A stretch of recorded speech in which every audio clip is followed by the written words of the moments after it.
You ever notice how we keep trying to fill the gaping void of human connection with a bunch of BS?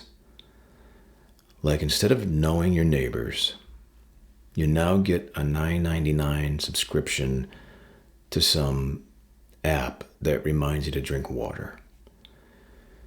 And instead of a tribe, you've got a group chat that died 3 years ago, but you're all too passive to just end it. That's community now. That's belonging in the USA. So we traded actual people for parking lots, and we replaced neighborhoods with cul-de-sacs where the only thing that seems to move is Amazon vans and the occasional raccoon high on leftover pumpkin spice latte. Think about it. For most of human history, our survival depended on other people. Tribe, village, family, whether we liked them or not, they were there. And now we can go an entire year without speaking to a single neighbor, unless it's to leave a passive-aggressive note about their trash cans or something.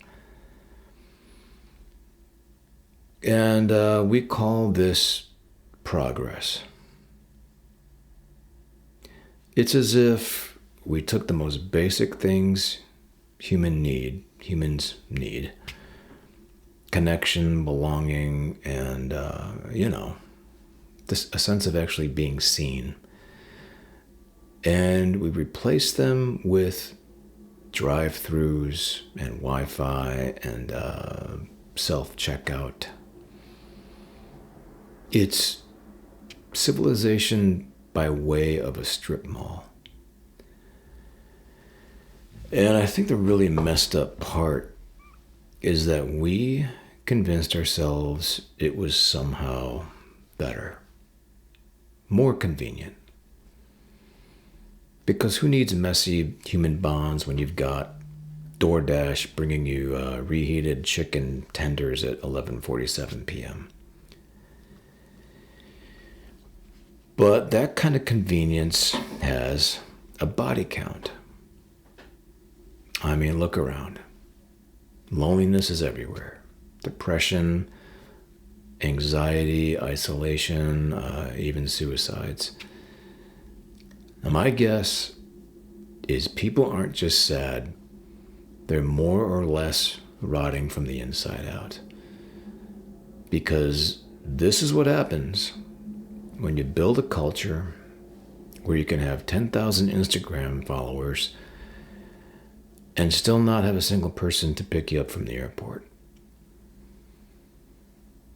So these are some of my thoughts on how community died in the U.S. and how we strangled it with picket fences and highways and an obsession with self-sufficiency that nobody really asked for.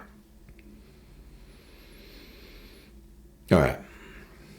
So the suburbs were supposed to be a paradise. A little lawn, a 2-car garage, a house with enough square footage to store all your regret in. But what they really gave us was isolation wrapped in vinyl siding. Cities and towns used to force you to bump into people. And some of us may remember that. You knew the baker, the mailman, maybe even that one drunk guy screaming at pigeons on the corner. In the suburbs, everyone got their own box. A box for living, a box on wheels for escaping, and of course, eventually a box 6 feet underground. And then there's the car. Oh man, the car is the real coffin nail. We worshiped the automobile like it was the ultimate liberation. But what it actually liberated was us from each other. So, the car meant you didn't have to walk to the store anymore and run into any of your neighbors. You didn't see them except when you rolled past them at 40 miles an hour. And, you did that while pretending you didn't notice the foreclosure sign in their yard. So whole towns were designed so you could live there for 20 years and never have a spontaneous conversation. Sidewalks disappeared, front porches vanished, replaced with back decks facing fence-off yards so you could drink your Coors Light in peace, staring into the void like a suburban monk or something. And, we told ourselves that this was safety. Low crime, good schools, cul-de-sacs where kids could ride their bikes in circles like tiny inmates doing yard time. But what it really was, it was the slow sterilization of daily life. No corner stores or public squares, just strip malls, chain restaurants as far as the eye could see, and the nearest thing to culture being a Chili's with a 2-hour wait on a Friday night. And if you think I'm exaggerating, I wish I were. Robert Putnam wrote Bowling Alone, where he showed how North Americans basically stopped showing up anywhere that wasn't their couch. Church groups, bowling leagues, PTAs, town meetings, all of these were gutted. Between about 1965 to the late 1990s, active participation in civic organizations dropped by half. Half.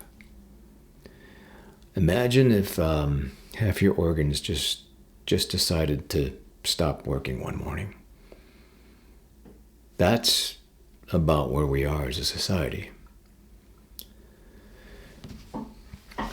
Christopher Latch, in his book, The Culture of Narcissism, basically predicted Instagram long before Mark Zuckerberg was even born. He said that basically we would turn into self-absorbed consumers trapped in cycles of isolation and spectacle. And what do you know? He nailed it. Then there's Sherry Turkle. She wrote Alone Together.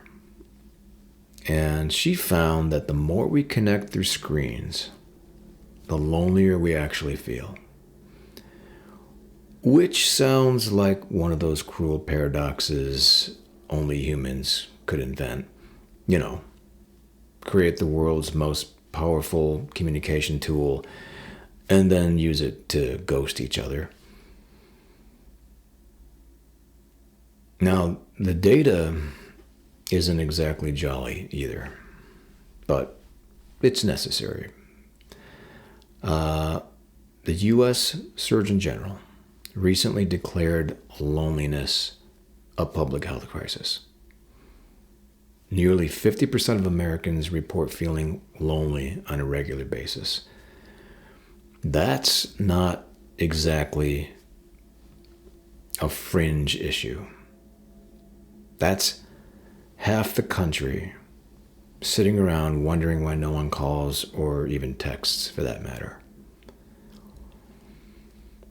And if you zoom out, according to Harvard's study of adult development, the longest running study on human happiness, the single biggest predictor of well-being isn't money, and it isn't fame,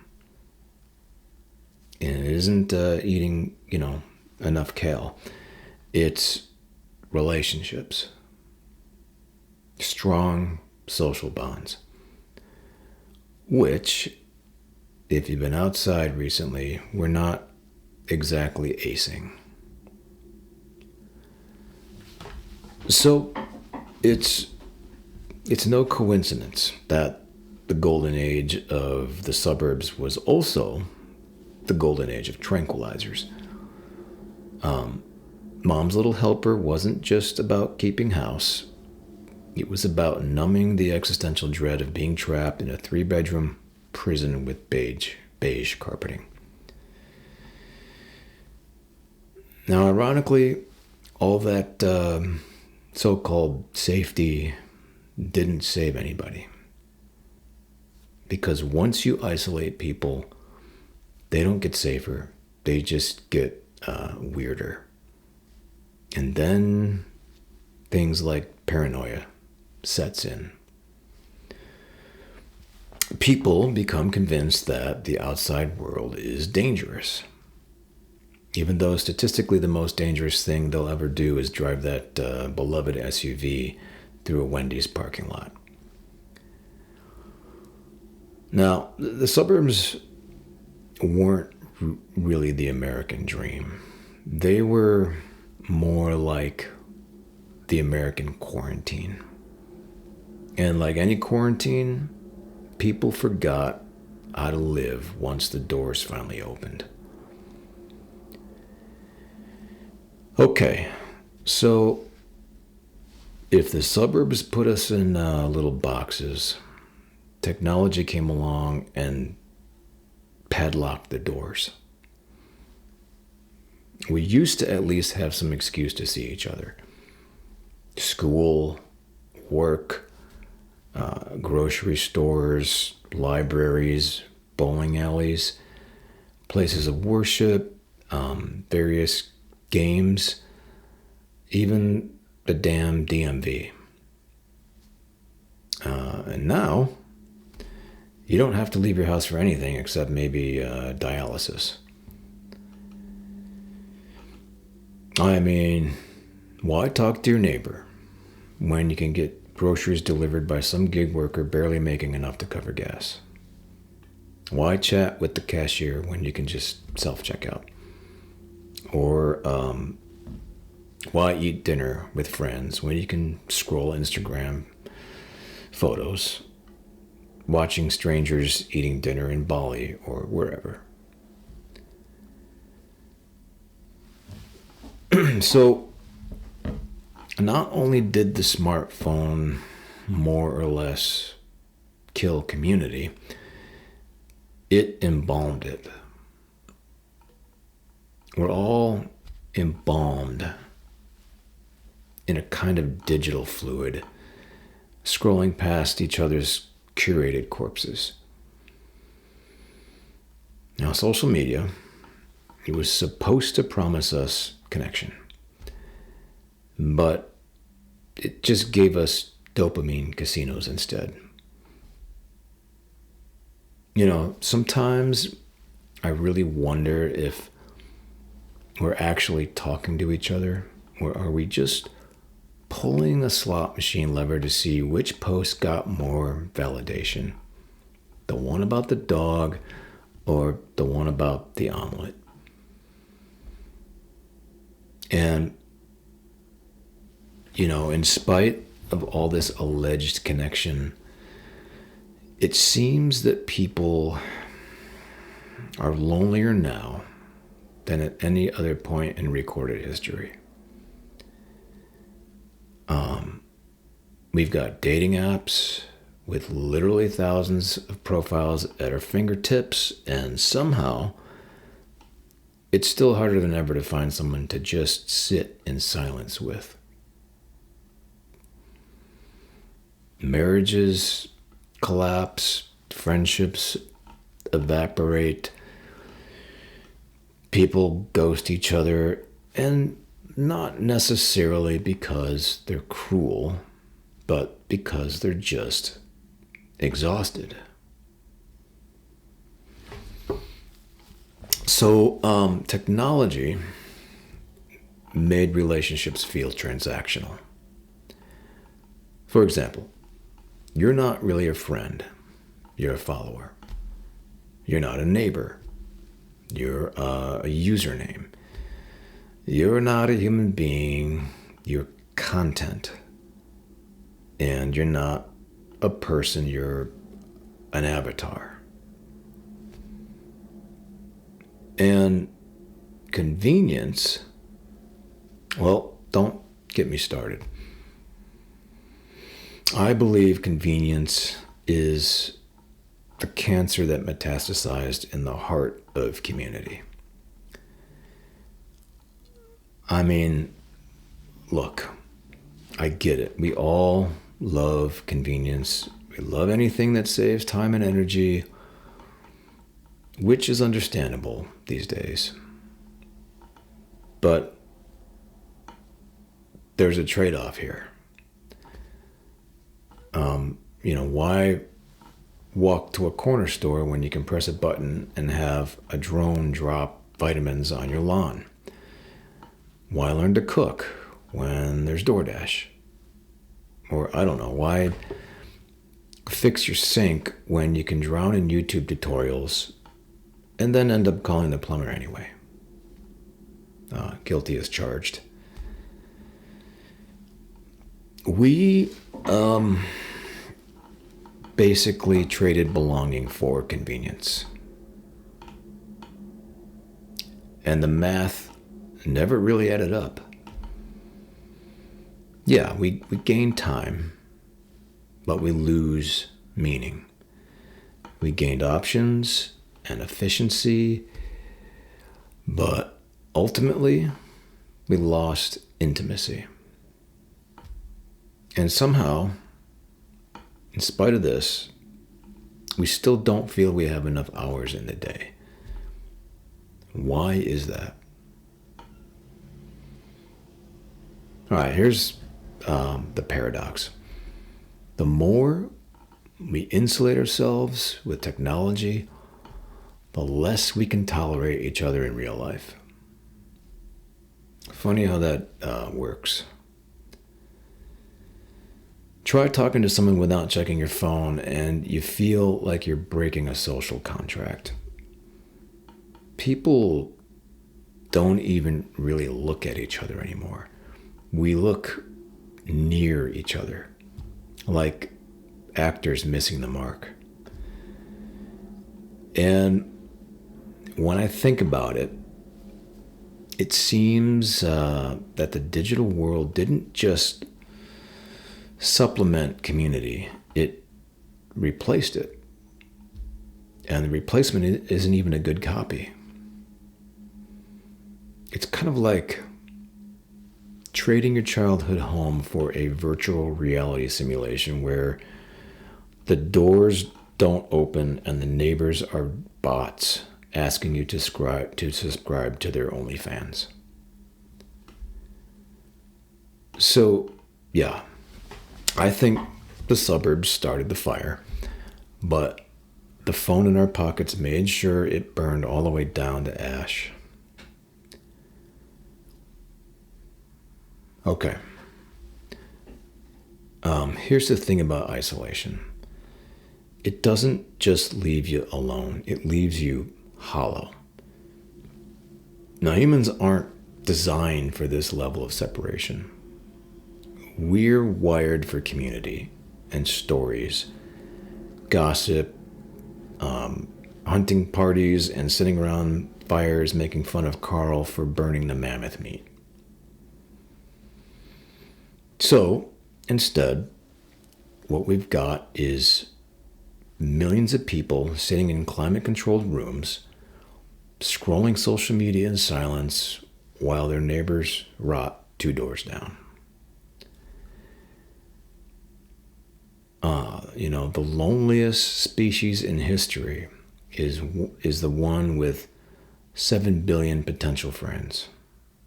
Now, that's not irony to me. That's pathology.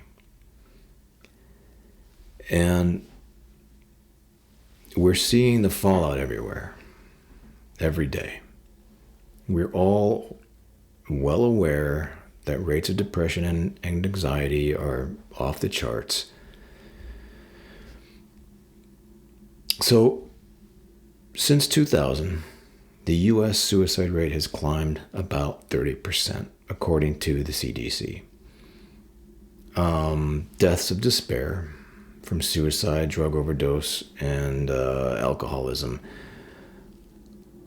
are so common now that they've actually lowered U.S. life expectancy in some years.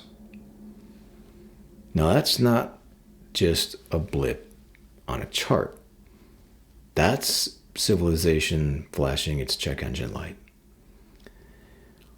I mean, the DSM could just print one page that says, "Congratulations, you're alive in 2025.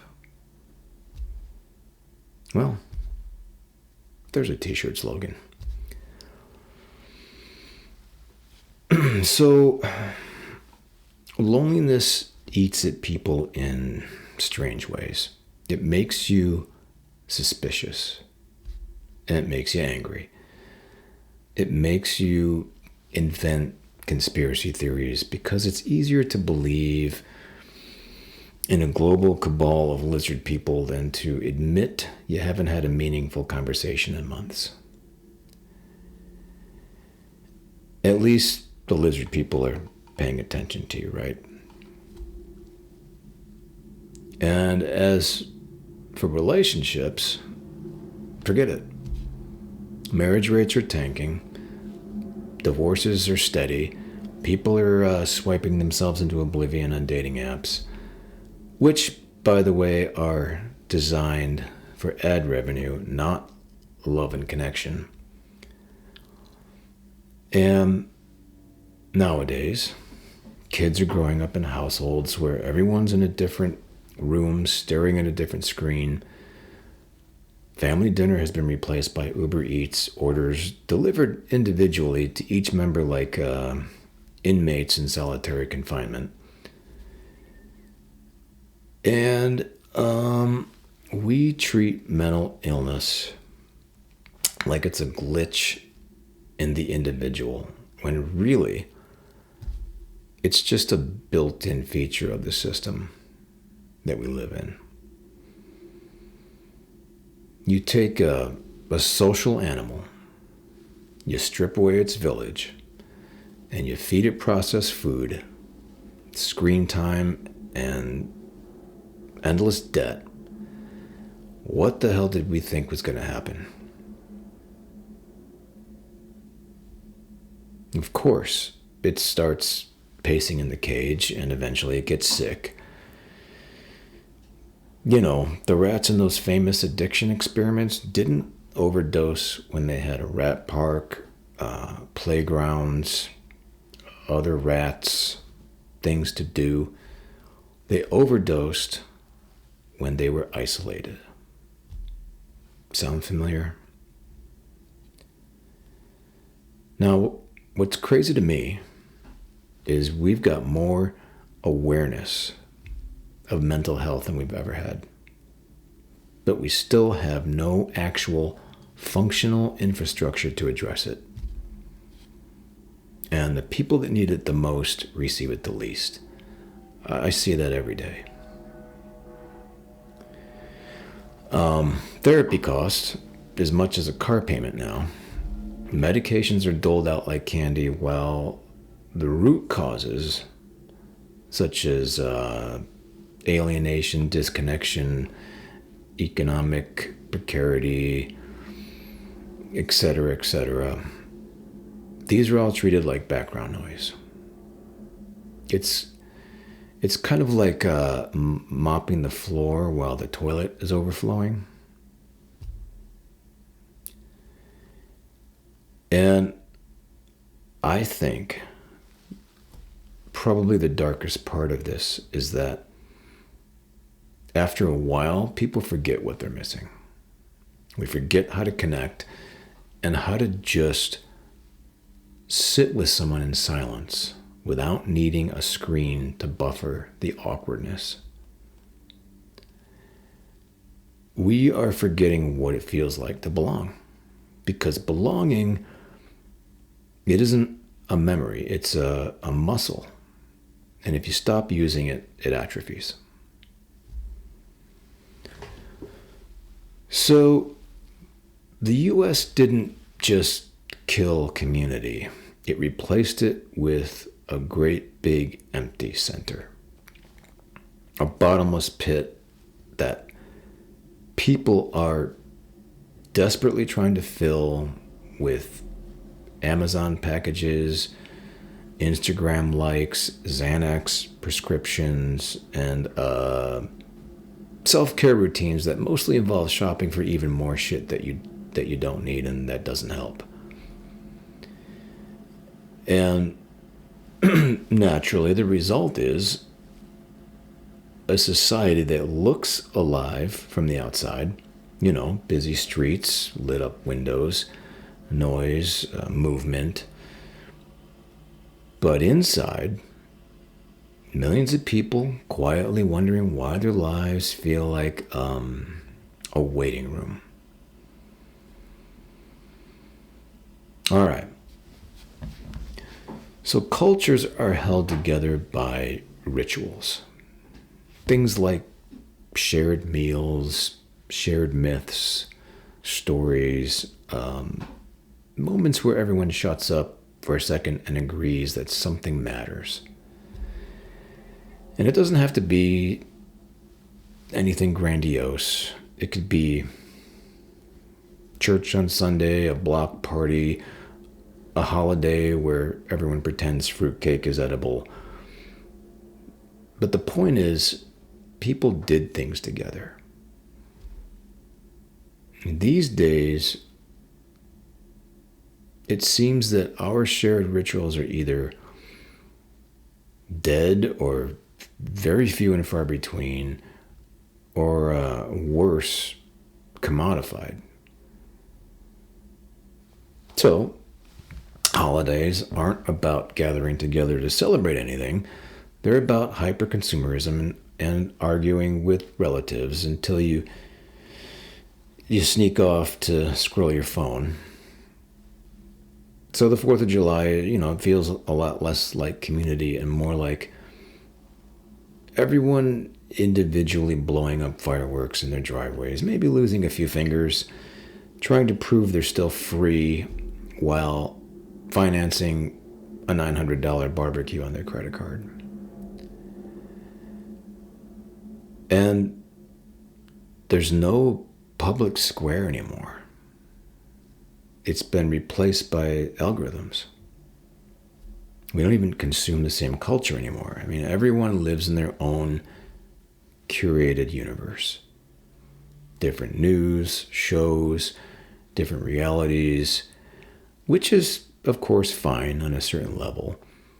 But when, the healthier aspects of the monoculture died, what rose up in its place wasn't diversity, but isolation chambers with Wi-Fi. And this in turn, of course, enabled echo chambers. I mean, let's take, for example, look at the way our relationship to music has changed. It used to be something you experienced live, sweaty, shoulder to shoulder with strangers without a smartphone in sight. But now we're just experiencing it through a screen, through a frame. And not to mention, music itself is increasingly being made by AI, which is just another step towards the human element being taken right out of the picture. And then we have movies, which are pretty much going down the same road. Movie theaters are slowly phasing out as everyone just watches at home now, usually in isolation. And even food is losing its cultural glue. Grandma's recipes got replaced with DoorDash orders. Shared tables become TV trays. And we can't even agree on what counts as dinner anymore. One person's eating keto, another's on Ozempic, another's raw vegan, another's just eating microwave popcorn because that's all they can afford. So we're not even divided by ideology. We're divided by appetizers. And here's the rather bleak part, in my opinion. We didn't lose rituals to some invading army or a natural disaster. We lost them because we outsourced them. Convenience killed culture. Why make traditions when you can just buy a subscription? Why create meaning when you can just rent entertainment? And look, again, I get it. As an introverted, reasonably isolated person myself, I like the convenience. It suits me, for the most part. But I also understand how it's destroying connection and community in our society. And it's causing all these problems. So this is why things feel so empty. Because without shared rituals, there's no glue. Without glue, there's no culture. Without culture, there's just empty commerce. And commerce isn't a substitute for belonging. We've turned culture into a clearance rack. It's cheap, it's plentiful, and then it falls apart the second you try to use it for something real. And deep down, I think we all know it. That's why everyone's obsessed with nostalgia now. The past feels meaningful, even if it wasn't, because at least it was collective. Even if we didn't agree, we were still involved, engaging on a more personal level from, instead of from behind a digital screen. And now we don't even remember what it feels like to belong to something bigger than ourselves, except Amazon Prime. And that's not a culture, that's just a tracking number. Okay, here's the dirty little secret. The system doesn't want you connected. Not really. Because connection makes you resilient. It makes you less dependent. And if you're less dependent, you're harder to sell to. Think about it. If you live in a strong community, you don't need to buy as much crap. Your neighbor has the ladder. You borrow it. Maybe you share meals, you share tools, you share ideas, etc. But isolate everyone in their own little box, and suddenly every person needs to buy their own ladder, their own air fryer, their own Wi-Fi, their own Peloton bike. They'll ride twice before it becomes an expensive clothes rack. And that's not dysfunction so much as a business model. So what this means is that loneliness is a gold mine for those that profit from it. Every app on your phone is basically monetizing your isolation. Facebook sells fantasy friendship. Instagram sells the fantasy of beauty. TikTok sells the fantasy of belonging to whatever inside joke the algorithm thinks you'll click on next. It's not community. It's a type of digital slot machine designed to keep you just lonely enough to never log off. And even the wellness industry has been commodified because we atomized society, then sold people questionable supplements and therapy apps as a cure. Then, of course, there's the housing racket, where we told ourselves homeownership was the cornerstone of the American dream. But I think most of us would agree that what it really did was just trap people in debt for 25, 30, 40 years while the bankers got rich. And suburban sprawl, it wasn't just bad urban planning, it was a financial extraction machine. Every cul-de-sac was another mortgage, another car loan, another endless stream of property taxes. And community wasn't designed into it because community doesn't pay dividends. And even food got monetized by isolation because once upon a time, most meals were actually shared.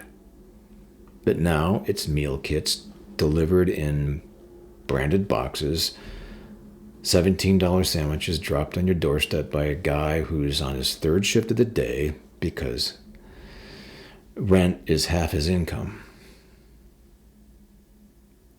So the very act of eating, which was once the cultural or central ritual of human bonding, even that is now like a subscription service. And of course, let's not forget pharmaceuticals. Depression and anxiety and insomnia, these are multi-billion-dollar cash cows. Now, do you really think Big Pharma wants you to find meaning in your neighborhood potluck when they can sell you a lifelong prescription instead?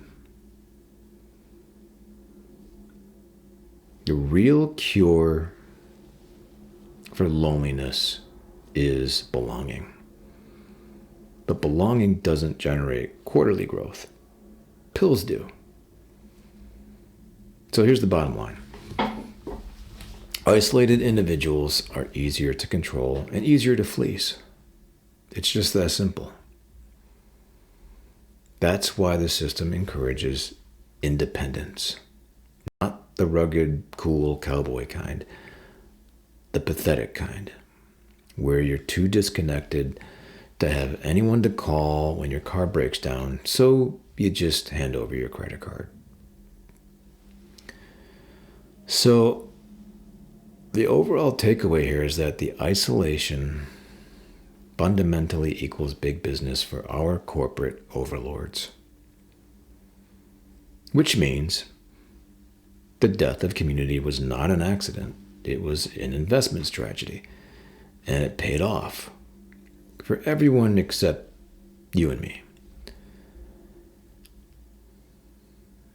Okay, so what do you do when you wake up and you realize that the whole thing has just been a long con?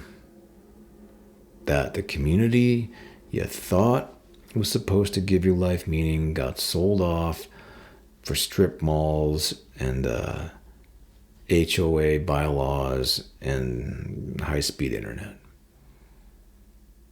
Well, first, you stop waiting for the cavalry. There's no cavalry. If anything, the cavalry got outsourced to Amazon drones. That's the cavalry now. So nobody's coming to rebuild your neighborhood or fix your sense of belonging. That's the bad news. Now the good news, if we can call it that, is that you don't need permission. You can start small. Talk to your neighbors. I know that sounds like a radical act these days, but seriously, half the time the people next door are just as lonely and fried as you are. So maybe consider knocking on their door, share some food, I don't know, lend them a tool or something. And yeah, it's awkward at first, but so is everything worth doing. Second, build what you can control. Now, I've said it before. You're not fixing Congress, but maybe if you've got the space, you can plant a garden and learn to grow some food. Then you're not fixing Wall Street, but you can learn how to cook instead of relying on DoorDash to drain your bank account. Maybe try some volunteer work.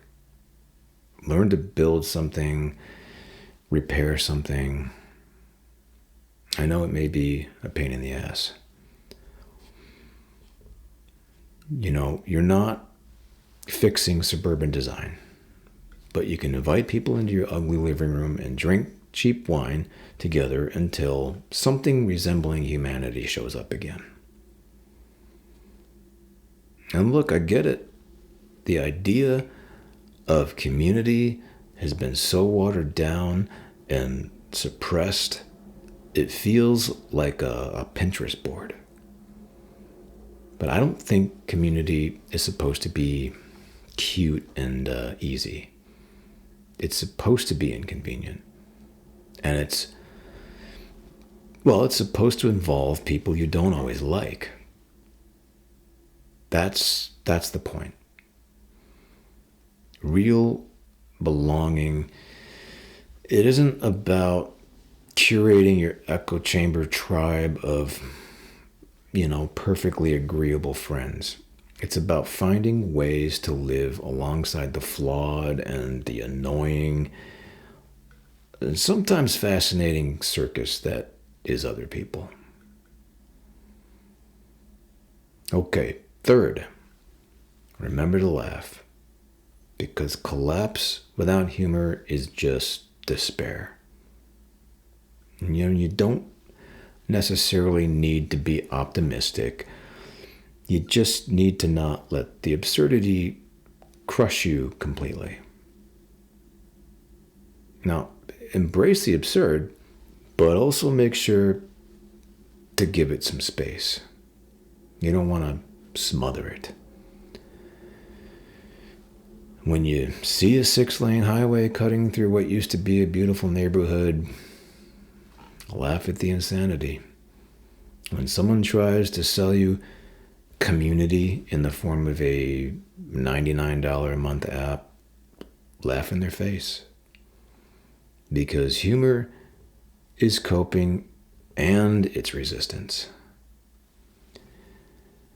And I know I'm repeating myself here, because I've said this in other videos, but maybe the most important part of all this is to accept impermanence. If nothing lasts, you don't have to cling to the illusion that this mess is the only way things can be. You can build your own meaning and your own rituals. And your own strange little patch of community, even if it's just you and a couple friends and a rusty grill in the backyard. Because I don't see collapse as an ending. It's also a clearing. It's wiping the slate clean for a new start. Tabula rasa. I think it's a stage for honesty and renewed creativity and collaboration. You know, we traded belonging for convenience, but belonging, I think it's still available if we want it bad enough, and if we're just willing to sweat a little for it. And if nothing else, I think trying to rebuild it, it gives you a better story than scrolling yourself to death in a lonely cul-de-sac somewhere. And maybe after all is said and done, that's all we've really got left. Stories. Told face to face, preferably with someone who knows your name. Ideally, around a campfire.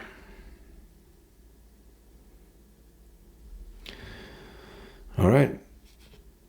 That's all I got for now. Thanks for watching.